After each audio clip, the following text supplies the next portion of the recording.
পালকিতে বউ চলে যায়। না, বউ নয়, দুলকি চালে পালকি চেপে বর চলেছেন বিয়ে করতে। 6 জন বেয়ারা লাঠি হাতে পালকি বয়ে চলেছে। সানাইয়ের সঙ্গে বাজছে ঢাক ঢোল। পালকির সামনে এক দল যুবক ঘোড়ার নাচ করছে। মুখে রঙের বাহারি সাজ, রয়েছে মুখোশ পরা বহুরূপীয়। লাজুক বরের চোখে মুখে নতুন কিছু করার আনন্দ। সারা গ্রাম ঘুরে পালকি করে বরকে নিয়ে যাওয়া হবে কনের কাছে। গ্রামে উৎসবের আমেজ। গ্রামের ছেলের এই অভিনব ভাবনায় খুশি পাড়া প্রতিবেশীরা।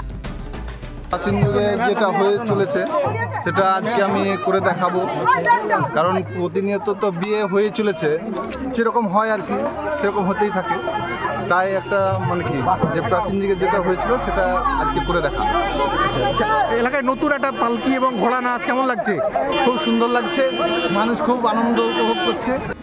পালকিতে বউ যাওয়ার দৃশ্য একসময় গ্রাম বাংলার খুবই চেনা ছবি ছিল।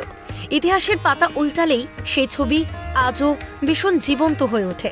শুধু বিয়ে নয়, অভিজাত বাড়ির মেয়ে বউদের যাতায়াতের একমাত্র সঙ্গী ছিল এই পালকি।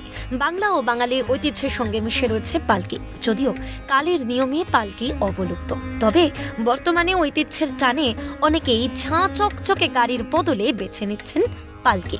মুর্শিদাবাদের হরিহরপাড়ার কৈলাস সরকার নিজের বিয়েতে বেছে নিয়েছেন পালকি।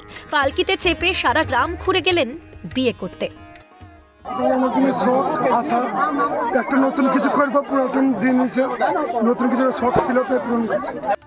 19 শতকের মাঝামাঝি সময় যাতায়াতের মাধ্যম হিসেবে স্টিমার ও রেলগাড়ি চালু হয়।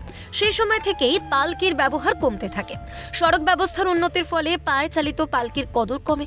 1930-এর দশকে শহরাঞ্চলে রিক্সা চালু হওয়ার পর পালকির ব্যবহার উঠেই যায়। রাজা নেই, বাদশা নেই, নেই পালকির বেয়ারারা। বধূরা আর পালকিতে চড়ে লাজে রাঙা মুখে শ্বশুরবাড়ি যায় না। কৈলাসের মতো কেউ কেউ শখের বসে বিয়েতে পালকির আয়োজন করে, যাতে বিয়ের অনুষ্ঠানে অভিনবত্ব আসে। কৈলাস নিজের বিয়েতে নতুনত্বের খোঁজে বাংলার ঐতিহ্যকেই বেছে নিয়েছেন। তার এই অভিনব ভাবনায় গ্রামে উৎসবের আমেজ। মুর্শিদাবাদ থেকে শুভাশিস সৈয়দের রিপোর্ট, ক্যালকাটা নিউজ।